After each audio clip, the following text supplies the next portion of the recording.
Harvey Bullock stumbles his way out of Arkham Manor, all the way to Gordon's parked car beside the curb.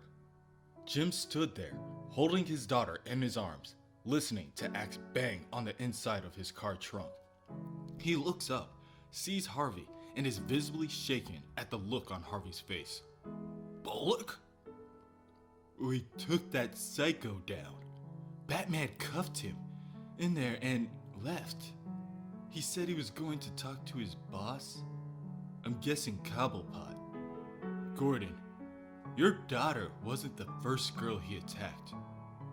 I gotta call this in. Bullock? I'm fine. Within his residence, the mayor peacefully attends to his birds. His nightly ritual is interrupted by a voice over the speaker yelling out his name. Mayor Cobblepot, we have a problem. What is it now? The mayor asks. The dents again? However, when his security doesn't respond, the mayor becomes quickly annoyed. Hello? Answer me! Again, no response. For a short while, silence pierces the room and is quickly interrupted by the crashing of security being thrown through the doorway. The door breaks open as a full-grown man flies inward and knocks into a birdcage. The mayor, alarmed, takes a step backwards out of shock. He is then greeted by the stomps of Batman echoing throughout the room. You? He asks, recognizing Batman from the city birthday event. Who are you?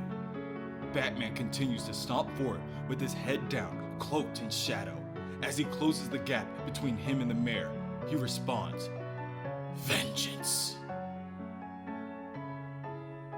Now, slightly entertained, the mayor places his hand on his chest to stop his laughter.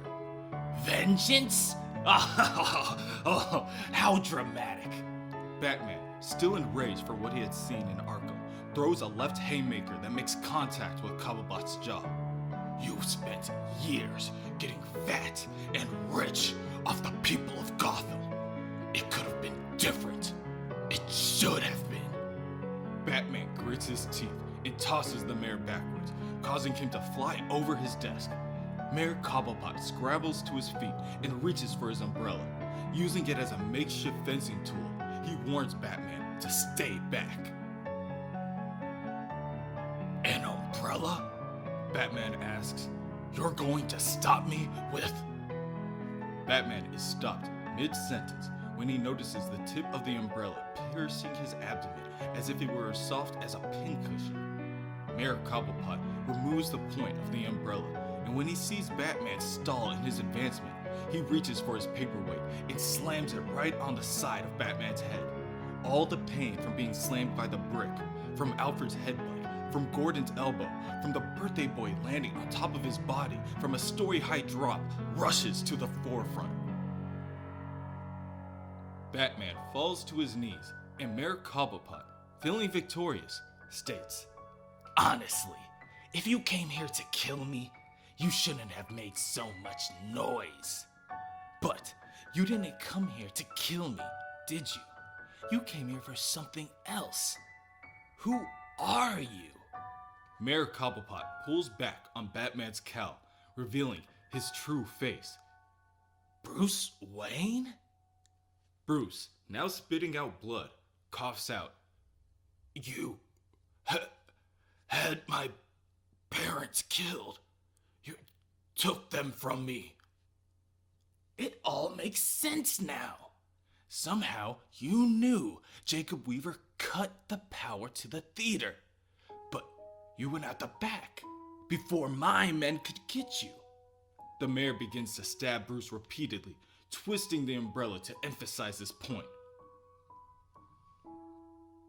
I worked for months to arrange that, to plan that, but then someone else killed them for me. It's what this city does. The mayor begins to kneel down in order to look into Bruce's eyes as he delivers the killing blow. There are two kinds of people in Gotham. There are predators and they're our prey. Suddenly, the sound of a shotgun clicking and a third voice enters within the room. There's a third kind you're forgetting about, Cobblepot. Survivors!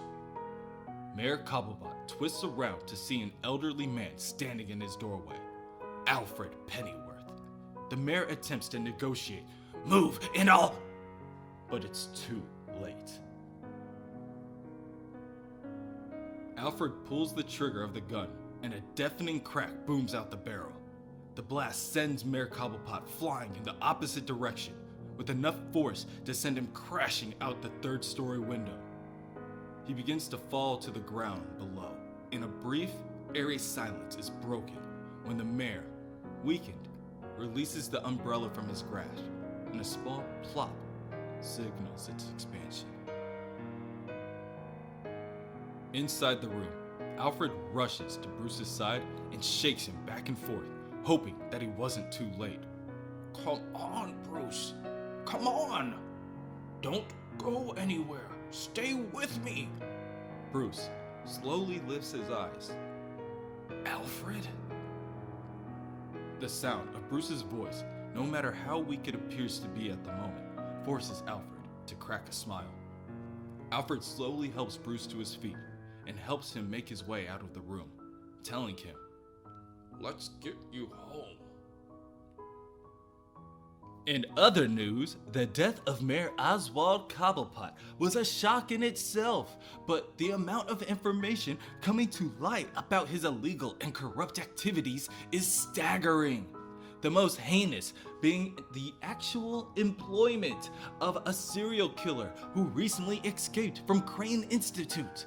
Ray Salinger, better known as the Birthday Boy, a serial killer fascinated with young girls resembling his first victim, 15-year-old debutante Amanda Grant. A member of Gotham City Police Department wishing to remain anonymous claims that Batman is responsible for both the capture of the Birthday Boy and the death of Mayor Cobblepot. The police chief has refused to verify if Batman is involved or who they suspect this vigilante to really be. Earlier this afternoon, the president of the Board of Supervisors, Jessica Dent, was sworn in as the new mayor of Gotham City. Ms. Dent, twin sister to District Attorney Harvey Dent, is a well-known figure in Gotham. Most recently, responsible for the cleanup project on the east side, and most famous for her string of clashes with Cobblepot. In other news, billionaire Bruce Wayne checked himself out of the hospital earlier today after getting treatment for injuries from a mugging last night. Jim Gordon arrives at the precinct and removes Axe from the trunk of his car. He walks Axe all the way to the center office space and throws the battered man to the ground. One of the other detectives asks him what happened to the man. Jim answers, "He walked in front of my car." Another detective, knowing who Axe is, asks, "What are you doing?" "What am I doing? He's under arrest." "You can't arrest him," the detective counters. Jim leans in close to the detective and asks, "Why not?" Jim turns to look the others in their eyes. "Who else says he can't be arrested? Who else is going to let this city be owned by the criminal scum that prey off it? Who else is going to be a coward?" When nobody answers him, he answers himself. "Not me. Not anymore." Jim turns on his heels and exits the room, bumping shoulders with the others. "And somebody needs to wash out my trunk." One officer, seeing everything from the hallway, asks, "Who the heck was that?" Another answers, "Hell if I know." Elsewhere, Harvey sulks the city streets. His mind spirals around as he recollects the night at Arkham Manor. He passes dealers, streetwalkers, and the like, and does not even notice. The only thing that knocks Harvey out of his waking haze is the fluorescent light from a neon sign from a liquor store. Harvey walks in and gazes at the never-ending wall of liquor, moonshine, and spirits. The store clerk asks him, "What can I get you, pal?" Harvey, without looking at this man either, tells him, "Whatever's the strongest." Inside Wayne Manor, Alfred tells Bruce, "It was just the wrong alley at the wrong time. There was no conspiracy. Bruce, it was a stupid, random robbery. So now you can put away that costume. Now you can stop." Bruce stares at a portrait of his parents, and he knows his actions are justified. "No, Alfred. Now, I can never stop. Now, I'll always be alone." Alfred places his hand on Bruce's shoulder and brings him in for a hug.